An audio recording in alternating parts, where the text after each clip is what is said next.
ఈరోజు మనమందరం ఇక్కడ సమావేశమయ్యేదానికి ఒక కారణం ఉంది. మన అందరి మీద ఈరోజు ఒక గురుతరమైన బాధ్యత ఉంది. ఎందుకంటే ఈ రాష్ట్రంలో నారావారి నరకాసుర పాలన జరుగుతోంది. సో ఈరోజు వైఎస్ఆర్ కాంగ్రెస్ పార్టీలో ఉన్న ప్రతి మహిళ, ప్రతి కార్యకర్త ఒక సత్యభామలాగా ఈ నారావారి నరకాసుర ప్రభుత్వాన్ని అంతమొందించే విధంగా నడుం బిగించాలని కూడా ఈ సందర్భంగా మీ అందరినీ కోరుకుంటున్నాను. ఎందుకంటే చంద్రబాబు నాయుడు వచ్చి దాదాపుగా ఏడాది అవుతుంది.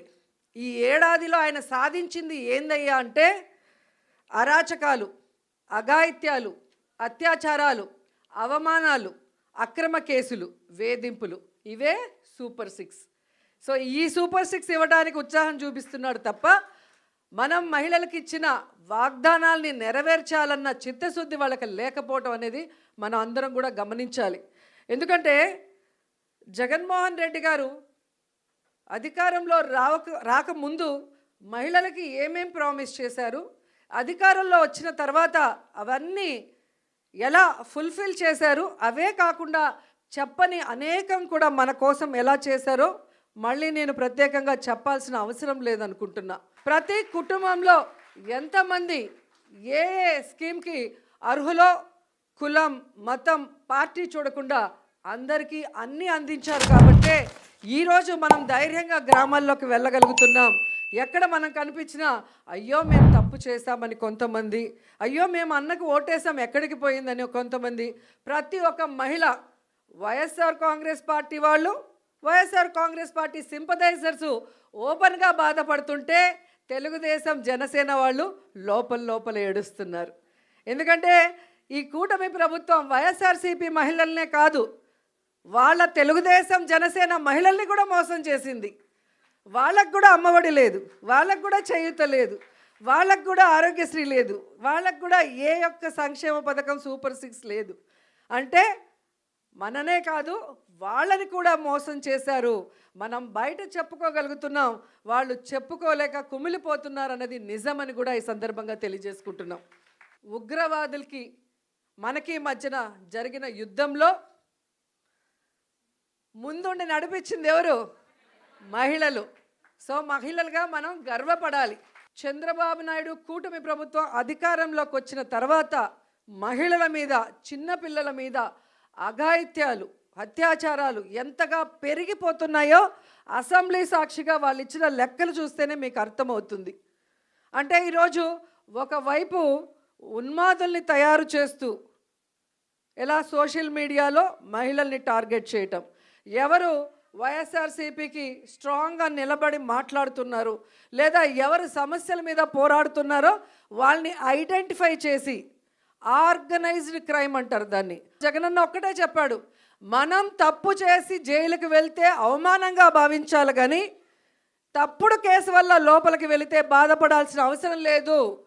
ప్రజల్లో మీరు ఒక హీరో అవుతారు, ప్రజల కోసం మీరు వెళ్తున్నారు కాబట్టి ఆ ప్రజల ఆశీర్వాదం మీకుంటుంది, మీకు ఎటువంటి ముప్పు జరగదు. అందుకు పార్టీ నేను సిద్ధంగా ఉన్నాను మిమ్మల్ని కాపాడుకోవడానికి అని అన్న మాకు ధైర్యం చెప్పారు.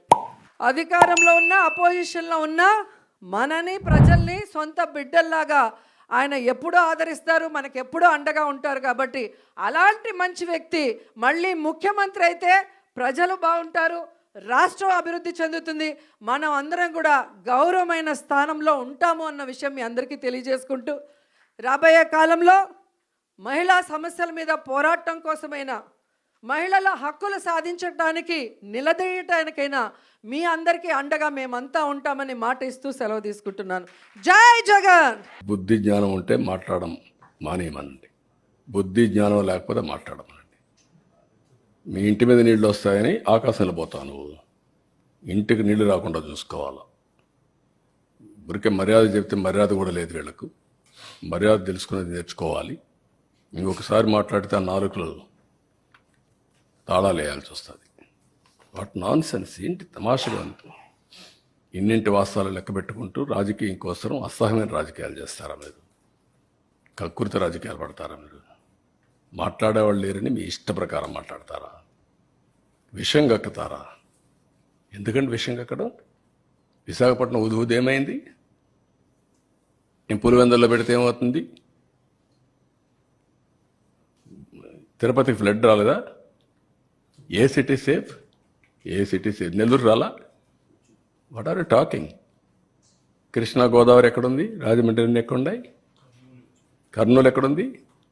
మోస్ట్ అప్పర్ రీచ్లో ఉండే కర్నూలు ఏమైంది?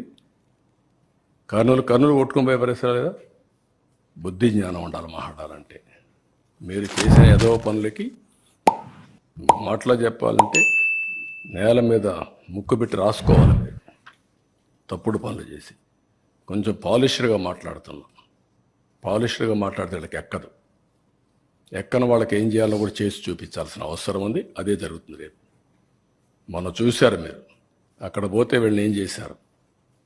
అదే జరగాలి ఈ రాష్ట్రంలో. కనీసం దిగారంటే మీరు నీళ్ళల్లో. ఈస్ట్ గోదావరి జిల్లాకు పోతే రోడ్డు మీద తిరిగి మీరు వస్తే మీకు బాధలు తెలుస్తాయండి. మీకు నీళ్ళల్లో దిగనవాడు, బురదలో దిగేదానికి నీకు ఆలోచన చేసేవాడు నువ్వు ప్రజాసేవ పనికొస్తావు నువ్వు అంటే ఏమనుకుంటున్నారు మీరు? అంటే ఏది చెప్పినా నమ్మేస్తారనే అజం ఆ పేపర్లు పెట్టుకొని, తప్పుడు పేపర్లు పెట్టుకొని తప్పుడు ప్రచారాలు చేసుకుంటూ బతికిపోవాలనుకుంటున్నారు. ఆ ఆటలు సాగవు. అది గుర్తుపెట్టుకోమని హెచ్చరిస్తాను. అందుకే ప్రజలు కూడా 11 సీట్లు ఇచ్చి ఏ విధంగా తీర్పు ఇవ్వాలని ఇచ్చారు. That it self is an indication.